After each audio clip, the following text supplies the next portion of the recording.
This is Cornstalks and Sports Talk, your go-to Iowa-based sports show, hosted by the one and only Eliot Clough. What's up, Cedar Valley, and hello to the Hawkeye State. This is Cornstalks and Sports Talk, your Iowa-based sports show here on, well, the podcasting platform that you're listening, not on AM 950 today. My name is Eliot Clough, at Eliot Clough on Twitter, and today's a special show because we have the CFPA Co-FCS National Performer of the Week on with us. You might know him as UNI starting quarterback Theo Day. Theo, first of all, how are you today? Secondly, we appreciate you joining. Yep, I'm good. I'm glad to be on here, so thanks for having me.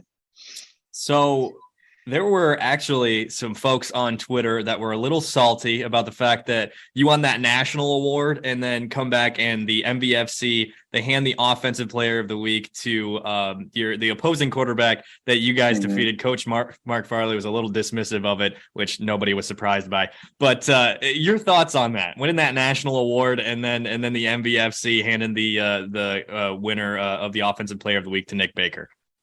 Yeah. I don't know. I'm not really sure how the MVC award works. I don't think I've ever won it. So, that's all right. I don't need to win. I'm happy with winning the National Player of the Week award or whatever they gave me. So, that's all right. Hopefully I can win some awards here in the last couple games, but not a big deal to me. I don't think about it too much. And, looking at the stats comparing to the rest of the conference, you might just win MVFC Offensive Player of the Year. And if you don't get that award in the next 2 weeks, have gone through the whole year and not win it for 1 week. That's just crazy. Yeah, I guess we'll see what happens. So, I think if we finish strong, then I'll be in a good spot. So we just got to win a couple games. There you go. So with that said, things have been really rolling lately. The offense has looked great, better than we've seen in a long time in Cedar Falls. But those first half touchdown passes, 5 overall scores from this last week. UNI Quarterback hasn't done that since 1999. I don't know if you're aware of that, but what was working for you guys in that first half of the game against SIU this last week? I don't know. I feel like week in and week out, we've been moving the ball. Even from week 1 at Air Force, we've been moving the ball. And early in the season, we kind of struggled scoring in the red zone. But in the past few weeks, in the past month, we've been able to kind of put those drives together and finish them off. And Saturday was kind of where it all came to fruition, and we were the best at it. So yeah, 4 touchdowns in the first half, 4 passing touchdowns. That was special, and we were all clicking. The running game was clicking. The receivers were making tough catches on third down, and everything kind of just seemed to be going our way in that first half. So, is there anything in particular that's changed for the red zone offense, personnel, play calling, anything that's changed over these last few weeks? No, not really. It's really just the confidence that I have and the confidence that we ultimately have as an offense in scoring points down there. And it helps. We're able to throw it in a couple times, but it helps having a run game that gets us down there pretty close. And also having an explosive pass game that puts us in good situations. So speaking of which, we'll talk about your connection with the wide receivers and the guys here in a second. But of course, Dom getting that 4 touchdown game just a couple weeks ago. How important is what they're doing to the offense, despite the fact that, you threw those 5 touchdown passes, and then they're able to do what they're doing on the ground? How important is that to what you want to do through the passing game? Yeah, it really just makes it a whole lot easier for us as offense and for me as a quarterback. Because for every time we hand one of them the ball, they're like a 2-headed monster back there. They really are. They're getting 5-6 yards at least. Sometimes they're breaking out 15, 20 yards. And sometimes they're getting those really big gains that kind of put us in a really good situation. And we kind of, the passing game and running game is kind of just feeding off each other right now. Yeah. And on top of that, you look at Vance is doing what Vance has always done, right? He's shifty, he's hard to tackle, but I don't think I've ever seen Dom run as hard as he did in that Missouri State game. Would you agree with that? Yeah, he's not the biggest guy in the world. Neither of them are, but he runs hard and he makes people miss, and he'll pull off spin moves. He kind of runs in a way that that I don't know if I've really seen it a whole lot in my career, but it works for him, and he's a tough runner, and he's shifty too. So, as you mentioned, I mean, all you guys are massive compared to people like me, but like looking at Dom, I mean, he's relatively small out there, but he's, like you mentioned, tough to tackle. Really, did he get in the weight room this offseason? Or is there a big difference that for his game going into this year? I mean, yeah, he did get in the weight room, and I'm sure he got stronger. But I mean, he was a good runner for us last year. He really was. He had like a 99-yard touchdown or whatever it was, and put up a whole bunch of yards. But this year he's got a little more opportunity, and he's really he's running harder than I've ever seen him run, and he's really become an elite playmaker in this conference for sure. So going back to the offense as a whole, before we talk a little bit about some of your game this year, and then some of your wide receivers, comparing the play of the offense even to just last year, but I mean over the last couple decades, like I mentioned, UNI hasn't seen an offense like this in quite a while, but a really big jump in production, especially for you from last season to this season. What are the big differences last season to this season for you specifically in managing the offense? Because I tweeted this out, I think it was just a couple days ago, that over 11 games last season, I'm going to see if I can find it here quickly. Over 11 games last season, you passed for, I believe it was 2,300 yards, 16 touchdowns, 11 interceptions. And then over 9 games so far this season, your completion percentage is about 10% better as well. 2,400 yards, almost 2,500 yards, 19 touchdowns, and just 4 picks. What has been the big difference for you from last season to this season? I think it's just me being more comfortable and obviously being more confident from last year compared to this year. Last year, I kind of felt like at some points I was just kind of like swimming out there, like didn't really have a great grasp of the offense or what like defenses were doing against us. And this year, just having that whole year of playing under my belt kind of just made me more comfortable when I'm out there looking at the defense and what they're trying to do against us. And then just having full control of that offense and understand what's really going on and completely understand all the reads.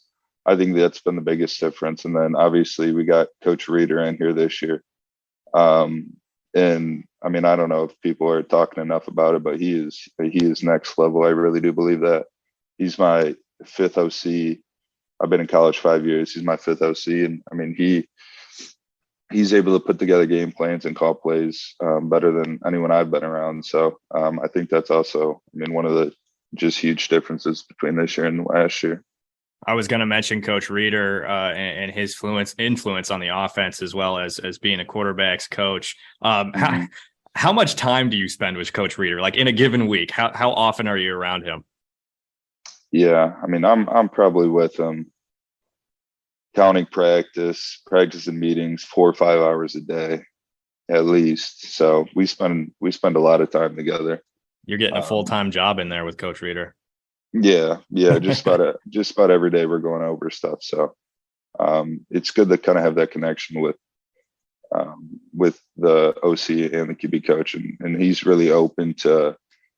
He wants to know what I like, and I appreciate that. And I always don't give him the greatest answers. I'm kind of one of the guys who likes everything. So, but he does a good job with me, and he does a good job with like kind of understanding the entire QB room and the offense.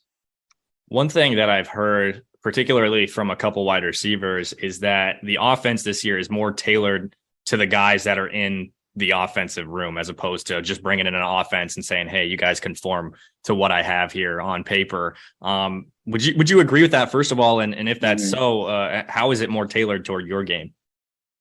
Yeah. I definitely do think it is. And I feel like one of my strengths is throwing the ball downfield and taking those shots. And that's something I feel like we've been doing a lot this year. And like, I don't know, I feel like everything we brought in the offense and everything's kind of just tailored tailored toward the playmakers we have in the room and what we're good at. So I think that's another reason why it's been successful. And in reference to some of these guys who it's been more tailored to, I mean, shoot, like you and Sergio appear to be very much on the same page over these last few weeks. 4 touchdowns in 4 weeks. Tell me about that connection that you've forged with Sergio, who has really jumped onto the scene recently for UNI football. Yeah, I mean, we've always had a good connection. We've always been close, just as friends ever since we first got here. He came in last year as a freshman, and I was coming in here as a transfer, kind of like looking for something to throw to. And he was always a guy who wanted the work and wanted to put in that extra work. But I mean, he's just a uber talented guy. And so that's a big part of the reason why he's had the success he has, because he gets open and he's physical, and he makes plays and he makes tough catches. So, I mean, a lot of that comes down to him just working hard, which he does, and just being super talented. And speaking of, I mean, the super talented attributes that he has, and just the willingness to work hard. I mean, he's doing it in a variety of ways too. I think he had a couple touchdown passes that were 40 yards plus, and then I think it was I can't remember. I think it was a crosser on that last touchdown pass that you threw to him against SIU. So, I mean, it's not just the deep ball. It's not just to go up and get at receiver. So, can you just speak to that, his ability to do so many different things? Yeah, I mean, he's really an all-around receiver. He's not just a guy who's fast and is going to run over the top of you and go make a play, but he also runs really good routes. And he just makes the tough catches. So he can really do it all. And I mean, his future is very, very bright here. I know that for sure. So I don't know if you happen to see or hear what Coach Farley said post game. I think it was after the Missouri State game. He said Sergio is going to be really good. And I put this out after he had that touchdown pass last week, or touchdown catch last week. It was like, spoiler alert, Coach, he's already good. Yeah, he is good. He's very talented. So you mentioned the newcomers and such. Another guy that's really jumped out to MVFC competition, being named the MVFC Newcomer of the Week last week, Desmond Hutson, another FBS transfer. Is there? And speaking of which, before we get specifically about Desmond, but you can reference Desmond if you want to, is there any sort of commonality you feel with some of the other guys that have come in from FBS programs? Like there's an understanding of it being different necessarily than UNI in any different way?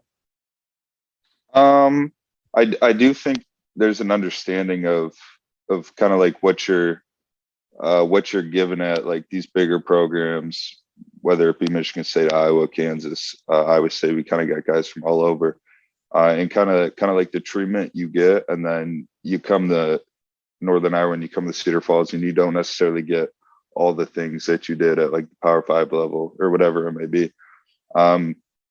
So I really think it makes you kind of like work a little harder, and kind of puts a chip on your shoulder when you're coming from the Power 5 and you come down to UNI. Not that UNI is a bad place by any means, but it is a lower level, and I feel like a bunch of the guys have a chip on their shoulder for one reason or another. So speaking of which, tell me about Desmond. Tell me what he's done that has really stuck out to you this year, because I mean, when he came in, and I've been saying this again all over Twitter, it's just like that. He is a dude, man. He is a dude. Yeah, he is a dude. I mean, he's huge and he makes plays in the pass game, but he comes in and he blocks in the run game like a tight end. And like when he first came in here, he was really kind of focused just on receiver, and then he kind of moved into more of that like bigger receiver tight end role, and he just ran with it, and he wasn't afraid, or he wasn't mad about going in and blocking and doing tight end stuff. And he kind of embraced that role, and that's why he's having the success that he's having, because he just embraced it and worked hard, and it's paying off for him. So. Now, in reference to the way, you mentioned Desmond's a big guy. You can tell that he has played at a higher level of football. When you look at receivers on this team, if you were to line everybody up and say, which UNI receiver do you think leads this team in receptions and receiving yards, Sam Schnee might be the last guy that you'd pick, but he leads the team in both. What makes Sam different? And I know you spread the ball around, but by way of the numbers, sort of your go-to guy too. I mean, once again, just another guy who just works super hard. And I mean, he was a running back here before I got here. But he was always in the offseason. He's working on his routes, and then ultimately, I mean, he's still fast and he's still strong and physical, and he can catch the rock better than anybody. But it's kind of that natural talent that he has, and kind of he has the chip on his shoulder, and he works super hard. And when those come together, it kind of brings together a special player and someone who's really productive. So that's kind of what I attribute his success to. It's just all the work he's been putting in, along with the natural traits that he has. I don't know if people think he's fast, but he's fast and he beats man coverage all the time, and he's always open, and that's why he gets the ball. So, I mean, you said it right there. One thing that has been a common sentiment about Sam is that he just finds the ball. Like, he just ends up with the ball in his hands so much. Does it feel like that to you sometimes? It's like, oh, there's Sam again. You know? Yeah. I don't know how he does it. Even last year when he came in and started the last 5 games or something, ended up with like over 500 passing or receiving yards and like 5 or 6 touchdowns or whatever it was. And then even in practice, he's always open. So I don't know how he does it all the time, but he does always seem to be open. Now, to revert back a little bit to, we talked about the offense being tailored to your game too. One thing that is very notable about this season and your play, I mean, you lead the MVFC in yards and touchdowns this season, passing yards and passing touchdowns this season. And that's that's in the MVFC, which has been regarded as the SEC of the FCS. This is a conference that has Jason Shelley, Mark Gronowski, Zach Annickstad, Tommy Schuster, and Nick Baker all in the same conference. I mean, I don't know how much you pay attention to your numbers that you put up, but like, what comes to mind when you hear that you're at the top of the MVFC, which is arguably, if not guaranteed, the best conference in the FCS? Yeah, I mean, I'm pretty happy about that. I think it says a lot about kind of the people we have on the offense, guys like Sam and all the receivers we have, and then all the running backs, all the linemen, and then it also says a lot about the offensive staff, who I think is one of the best in the country, if not the best in the country. But I'm proud of what I've been able to do. If you would have told me I would have been doing this 2-3 years ago, I don't know if I would have believed you. So I'm proud of the strides I've made as a player, definitely, and I'm excited just to play these last 2 games, really, and keep putting up numbers and keep winning.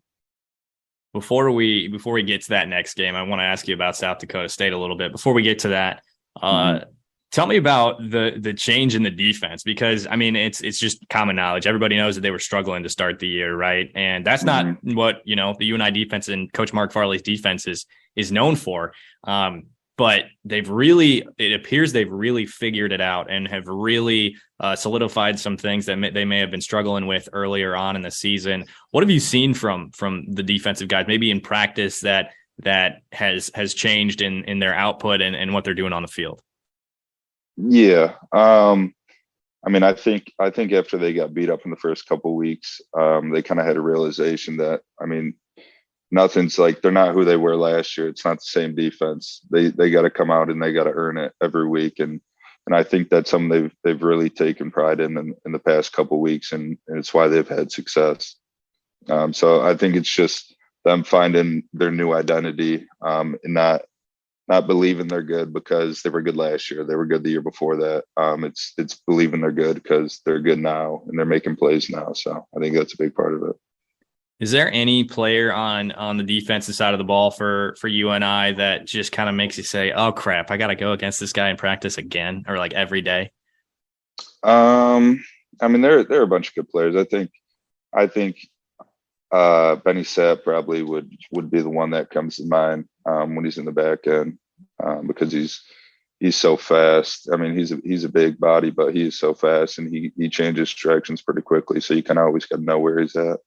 Oh, yeah. Yeah. He's widely regarded in a lot of circles as one of the best, if not the best safety in the country. So I'm sure that makes you better on a pretty regular basis. But before we let you go, definitely want to talk about this game coming up this week. Number 1, South Dakota coming to the Dome. What do you know about the Jackrabbits, their defense, what they're going to bring to Cedar Falls this coming week?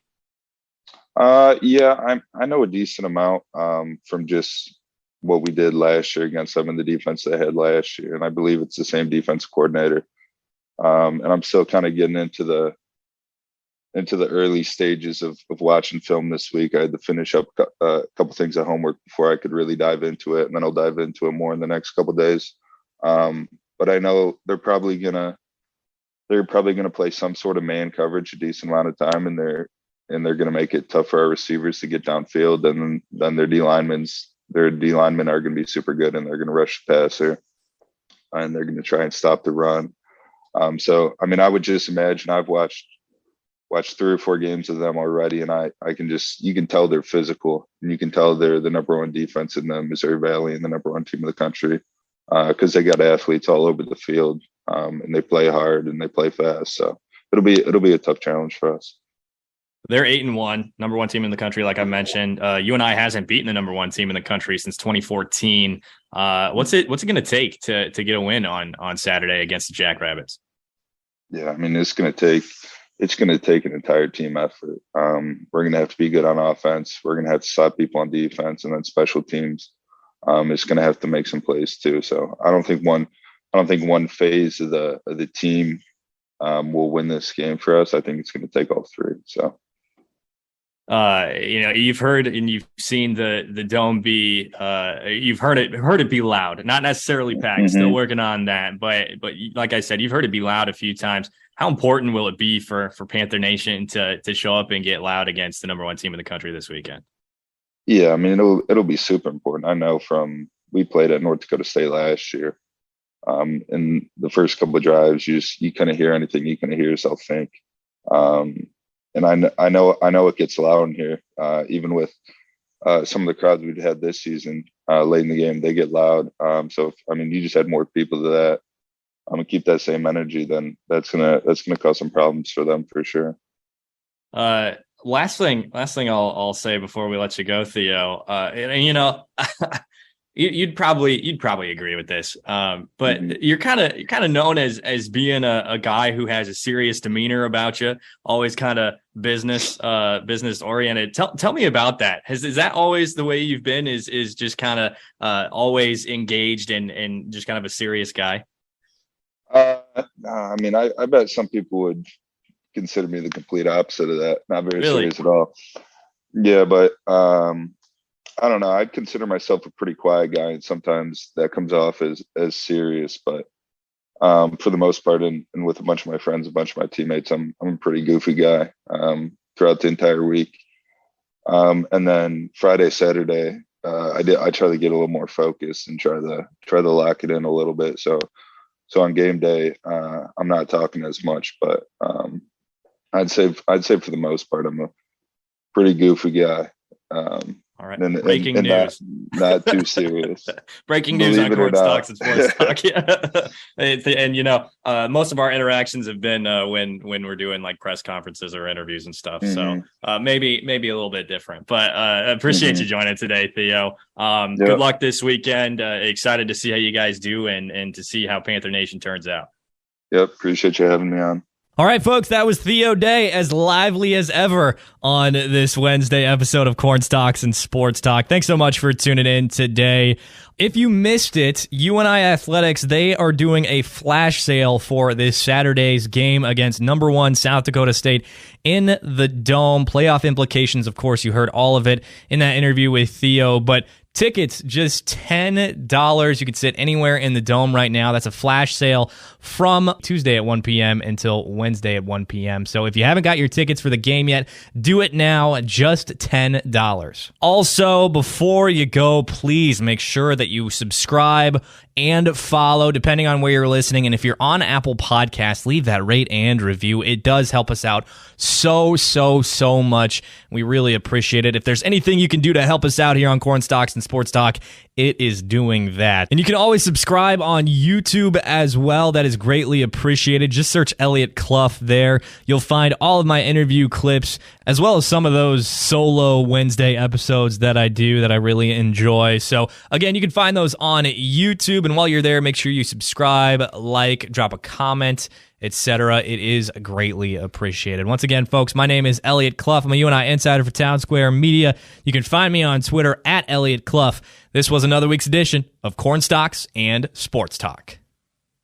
Prescription products require completion of an online medication consultation with an independent healthcare provider through the LifeMD platform and are only available if prescribed. Subscription required. Individual results may vary. Additional restrictions apply. Read all warnings before using GLP-1s. Side effects may include a risk of thyroid C-cell tumors. Do not use GLP-1s if you or your family have a history of thyroid cancer. If you've struggled for years to lose weight and have given up hope, did you know you can now access GLP-1 prescription medications at TryLifeMD.com? We're now offering eligible patients online access to GLP-1s, the breakthrough prescription medication that can help you lose body fat and weight. Listen to what people are saying. It's fun to put on jeans that you couldn't get into 6 months ago. Every morning, I look forward to getting on the scale. For anybody who's struggling with their weight, it's a godsend. And here's the best part. Your insurance may cover 100% of the cost of your medication. So go to TryLifeMD.com to have your eligibility checked right now. Get started today at TryLifeMD.com. That's TryLifeMD.com.